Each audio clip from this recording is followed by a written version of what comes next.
नमस्कार दोस्तों, स्वागत है आपका बीपीएससी मेंस चैनल पर। आज के टॉपिक में हम लोग कवर करने वाले हैं रविन्द्रनाथ टैगोर के विभिन्न विचार, जिसमें कि हम लोग जानेंगे स्वतंत्रता, व्यक्तिगत संबंधी विचार क्या रहे थे उनके, आर्थिक विचार क्या था, समानता संबंधी क्या विचार था, संस्कृति संबंधी क्या विचार था, शिक्षा संबंधी, अंतर्राष्ट्रीयवादी विचार और भी कई विचार जो हैं जो कि यहाँ पर हम नहीं लिख पाए, उन विचारों को हम लोग जानेंगे।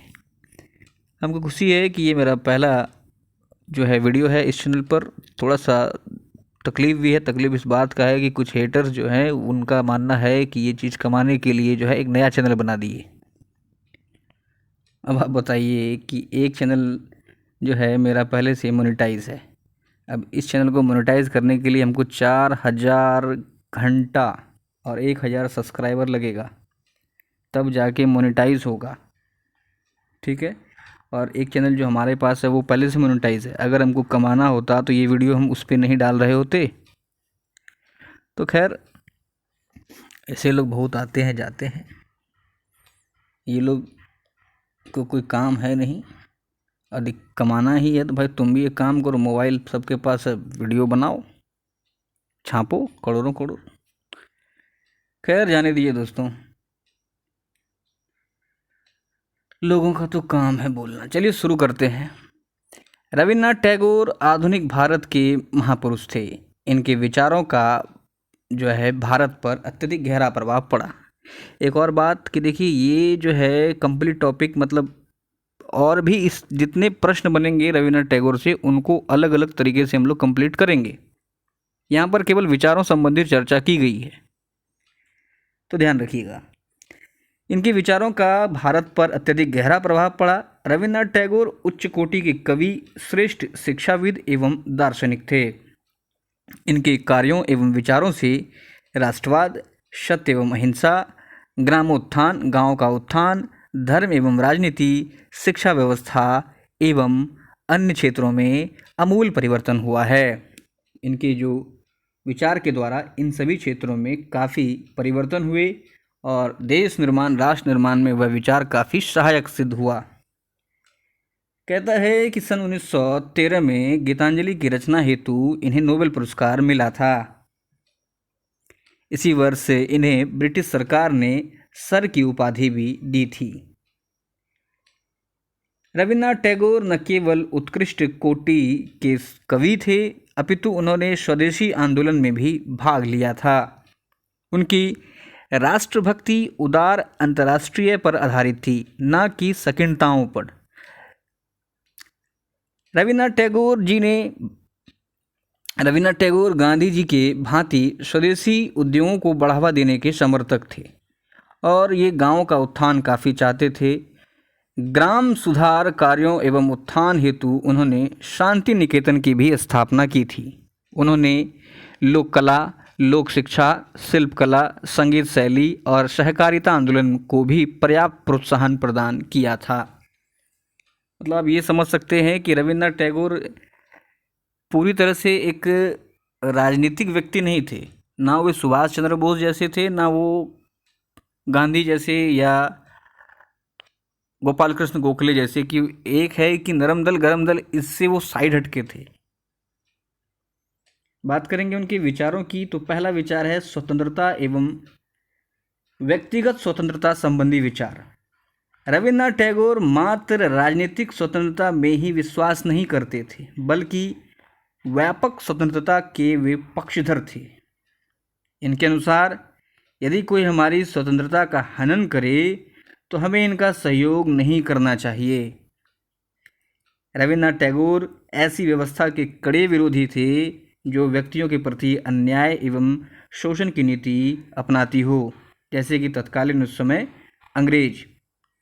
इसका स्पष्ट प्रमाण है कि टैगोर जी के द्वारा ब्रिटिश सरकार को सर की उपाधि लौटा दी गई थी। जब जलियांवाला बाग हत्याकांड हुआ था तो उन्होंने ऐसा किया था। आगे कहता है कि सामाजिक समानता और व्यक्तिता संबंधी विचार। रविन्द्रनाथ टैगोर का मत था कि आर्थिक समानता सामाजिक समानता स्थापित करने में सक्षम होती है। यदि आपको समाज में समानता स्थापित करना है तो आर्थिक समानता होनी बहुत ज़रूरी है। इनके मतानुसार प्रत्येक व्यक्ति में एक स्वतंत्र प्रतिभा एवं विचारधारा का समावेश होता है। सबकी अपनी अलग अलग विचारधारा है, इसी कारण वह अन्य लोगों की भांति एक ही मार्ग का अनुसरण नहीं कर सकता। ये उनका जो है समानता के लिए विचार था कि सबकी अपनी अलग अलग राहें हैं और ज़रूरी नहीं कि सब जो है एक ही मार्ग को फॉलो करके आगे बढ़े। बात करेंगे संस्कृति एवं सभ्यता संबंधी विचारों की, तो कहता है कि रविन्द्रनाथ टैगोर जी के अनुसार संस्कृति एवं सभ्यता के माध्यम से समाज में रहने वाले को ऊर्जा मिलती है, इसलिए सभी समाज को अपनी संस्कृति एवं सभ्यता पर गर्व होना चाहिए। उनके अनुसार प्रत्येक व्यक्ति को संपूर्ण भारतीय संस्कृति की परंपरा एवं विचार को जानना चाहिए और उसका सम्मान करना चाहिए।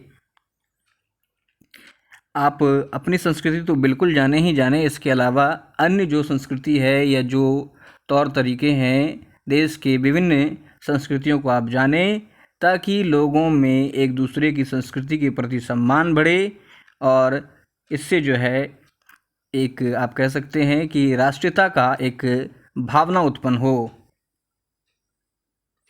समस्त संस्कृति के माध्यम से एकीकरण उनका प्रमुख विचार था तथा मानवतावादी उनका मत था एवं मानवता की समृद्धि विभिन्न संस्कृतियों के मूल बिंदु से ही संभव है। जब आप दूसरे किसी की संस्कृति सभ्यता का सम्मान करेंगे तो अगला आदमी भी उस आपको रिटर्न में वही चीज़ लौटाएगा। इससे आपसी सौहार्द बना रहता है और यह चीज़ राष्ट्र के निर्माण देश के विकास के लिए बहुत ही ज़रूरी है। बात करें मानवतावादी और अंतर्राष्ट्रीयतावादी दृष्टिकोण उनके क्या थे, तो टैगोर के अंतर्राष्ट्रीयतावाद को ही आध्यात्मिक मानवतावाद कहा जा सकता है। उनके मतानुसार मनुष्य का होना ही मनुष्य की आवश्यकता है, क्योंकि कठिनाई के समय मनुष्य ही मनुष्य के काम आता है। इसलिए यह नहीं मानना चाहिए कि हम इस देश के हैं, वो उस देश के हैं, फलना चिलना। उनके अनुसार सभी की संवेदनाएं एक ही प्रकार की होती है, इस कारण वसुधैव कुटुंबकम का सिद्धांत उन्हें सर्वप्रिय था। उनके मतानुसार यदि हमारी गरीबी का निराकरण पश्चिम के भौतिकवादी तत्वों को अपनाने से होता है तो उन्हें अपनाने में कोई हर्ज नहीं है। ठीक है, मतलब आप जो कह सकते हैं दकियानुसी या जो अजीब प्रथाएं उसको पकड़ के मत रहिए। वास्तव में वो आपका, आपके समाज का, आपके देश का कहीं ना कहीं जो विकास है उसको छीन कर देगा। यदि पश्चिमी सभ्यता को अपनाने से गरीबी दूर होती है, ज्ञान का विकास होता है, हम नई नई चीज़ों तक पहुंच पाते हैं, ढूंढ पाते हैं, खोज पाते हैं, जो कि हमारे विकास के लिए सहायक है, तो उन जो है तत्वों को अपनाने में कोई भी हर्ज नहीं है।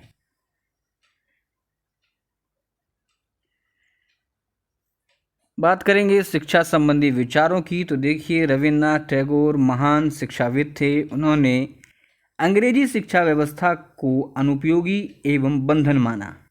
उनके अनुसार शिक्षा का उद्देश्य अपनी प्रतिभा की पहचान एवं आत्मा से है।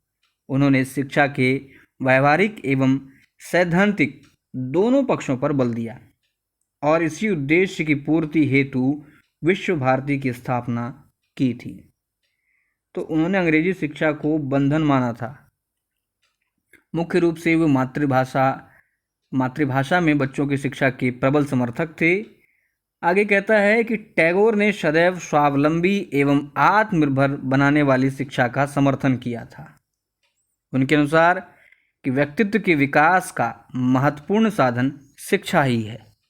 साथ ही नैतिक एवं बौद्धिक विकास के साथ साथ शारीरिक विकास को भी उन्होंने जरूरी बताया था। टैगोर ने शिक्षा में सार्वभौमिकता पर बल दिया। उनके अनुसार भारतीय संस्कृति की जानकारी के साथ हमें विश्व की संस्कृति को भी जानना चाहिए। उनका मानना था कि सार्वभौमिकता पर उन्होंने जोर दिया था ताकि भारतीय संस्कृति के अलावा अन्य जो देशों की संस्कृति है उसे भी हम जानें, पहचानें, उनमें क्या चीज़ें सही है उनको सीखें। टैगोर इसके अलावा देखिए स्त्री शिक्षा के प्रबल समर्थक थे। उनका मानना था कि बिना स्त्री शिक्षा के परिवार में जो है शांति स्थापित नहीं हो सकती और ना ही देश का संपूर्ण विकास हो सकता है। यदि स्त्री शिक्षित नहीं होगी तो देश का संपूर्ण विकास नहीं होगा, क्योंकि कोई बालक है सर्वप्रथम अपनी माँ से ही शिक्षा ग्रहण करता है और वह खास करके मातृभाषा में ग्रहण करता है, चीज़ों को सीखता है। इसीलिए उन्होंने जो है स्त्री शिक्षा एवं मातृभाषा के माध्यम से शिक्षा पर बल दिया था। बात करेंगे पूर्व एवं पश्चिमी सभ्यता का समागम को लेकर उनके क्या विचार थे। तो कहता है कि टैगोर के अनुसार व्यक्ति की एक रूपता एवं आपसी भाईचारे के विकास हेतु पूर्व एवं पश्चिमी सभ्यता का मिलन एवं आपसी समझ जरूरी है। किसी व्यक्ति हो या किसी देश हो, अगर उससे हमें अच्छे संबंध बनाने हैं तो उनकी सभ्यता का सम्मान हमें करना जरूरी है और हमारी सभ्यता का सम्मान उन्हें करना जरूरी है। विश्व भारती की स्थापना करते समय उन्होंने कहा था कि इसका उद्देश्य पूर्व और पश्चिमी के संयुक्त समागम का अध्ययन करना और दो गोलार्धों के मध्य विचारों का स्वतंत्र आदान प्रदान के द्वारा विश्व शांति की मूल अवधारणा को सशक्त करना है। अर्थात जब शांति निकेतन की जो स्थापना की गई तो उनका विश्व भारती की जो स्थापना की गई उसका उद्देश्य यही था कि दो क्षेत्र जो हैं उनके जो विचार हैं आपस में जो है एक दूसरे की ओर जाएं, वो एक दूसरे को समझें। इससे क्या होगा कि लोगों में जो है जो संकोच होता है एक दूसरे के प्रति वो कम होगा और लोग ज़्यादा आप कह सकते हैं कि यूनाइट होकर रहेंगे, जिससे कि संपूर्ण सभी का विकास होगा। टैगोर के अनुसार हमें पश्चिम से वैज्ञानिक दृष्टिकोण एवं अनेकता में एकता का विचार अवश्य ग्रहण करना चाहिए। देश की तत्कालीन स्थिति को देखते हुए उन्होंने वैज्ञानिक दृष्टिकोण पर भी विशेष बल दिया था। आगे कहता है कि आर्थिक दृष्टिकोण संबंधी उनके क्या विचार थे। तो रविन्द्रनाथ टैगोर गांधी जी के ग्रामोत्थान के प्रबल समर्थक थे। उनके अनुसार आर्थिक स्वतंत्रता के बिना राजनीतिक स्वतंत्रता नगण्य है। इसी क्रम में उन्होंने भारत के लघु एवं कुटीर उद्योगों को प्रोत्साहित किया एवं किसानों के आर्थिक शोषण करने वाले तंत्रों का विरोध किया और उन श्रमिकों को समुचित पारिश्रमिक दिलाने हेतु कार्य किए। मतलब तत्कालीन जो तंत्र था जो कि किसानों को आर्थिक शोषण करते थे उनका उन्होंने विरोध किया था और किसानों को उनका हक दिलाने के लिए उन्होंने कार्य किए थे।